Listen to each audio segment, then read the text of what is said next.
Annalisa Capellini à 6h47 sur BFM Business et sur RMC Découverte. L'Éthiopie inaugure aujourd'hui son méga barrage sur le Nil. C'est un projet qui est pharaonique avec un immense succès pour le pays. Mais alors pour les deux autres qui sont traversés par le Nil, l'Égypte et le Soudan, là c'est plutôt un vrai danger. Oui, ce barrage peut même causer une guerre de l'eau sur le continent africain. C'est du moins ce que craignent l'Égypte et le Soudan qui considèrent que le barrage éthiopien est une véritable menace existentielle pour leur pays. Ils considèrent qu'il est contraire au droit international et qui représente une menace permanente pour la stabilité de toute la région, de toute cette partie d'Afrique. Alors il est vrai qu'avec ce barrage, l'Éthiopie peut de facto contrôler le débit du fleuve. Donc elle peut en effet se servir en première et puis laisser ce qui reste aux pays qui la suivent, dans ce cas-là l'Égypte et le Soudan. Et c'est vrai aussi que pour ces deux pays, d'avoir un débit réduit, eh bien ça serait une asphyxie pour l'économie du pays. On va prendre le cas de l'Égypte par exemple, qui dépend du Nil pour plus de 90% de son approvisionnement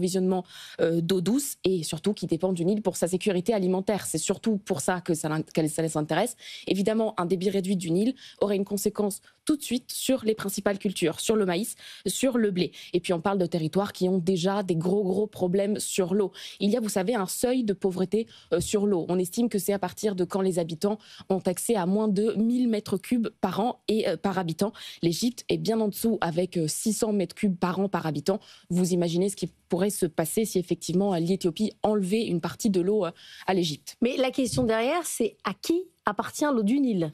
Bien sûr, c'est toute la question. Alors l'Égypte évidemment dit que le Nil lui appartient pour des raisons évidemment historiques. Toute la civilisation égyptienne s'est construite autour du fleuve et c'est depuis l'Égypte qu'il se jette dans la Méditerranée. Pour l'Éthiopie, bien sûr, c'est le contraire. Vu que le Nil prend sa source, surtout dans la partie Nil bleu en Éthiopie, eh bien elle a des droits évidemment sur l'eau du Nil.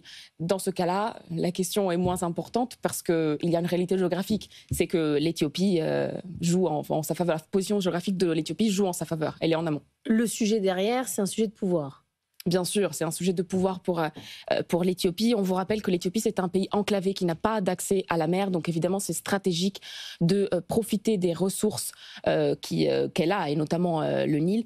Rien que le nom que les Éthiopiens ont donné au barrage, ça vous donne une idée de l'importance de ce projet pour le pays. Ça s'appelle le grand barrage de la Renaissance éthiopienne. Évidemment, c'est l'accomplissement d'un rêve générationnel pour les Éthiopiens. C'est ce que nous disent les autorités d'Addis Abeba. Le projet qui a été d'ailleurs 100% financé par les Éthiopiens sans financement étranger. Pour vous dire encore une fois l'importance sur le plan de la sécurité nationale pour le pays. Non seulement pour l'accès à l'eau, mais aussi pour l'accès électrique. Ça va doubler la production actuelle.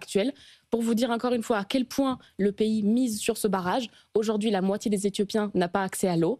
Et en même temps, il prévoit de sortir de la voiture thermique en 2030, donc avant les Européens, pour vous dire à quel point ils envisagent un visage énergétique vraiment différent du pays d'ici 2030. Merci beaucoup Annalisa Capellini.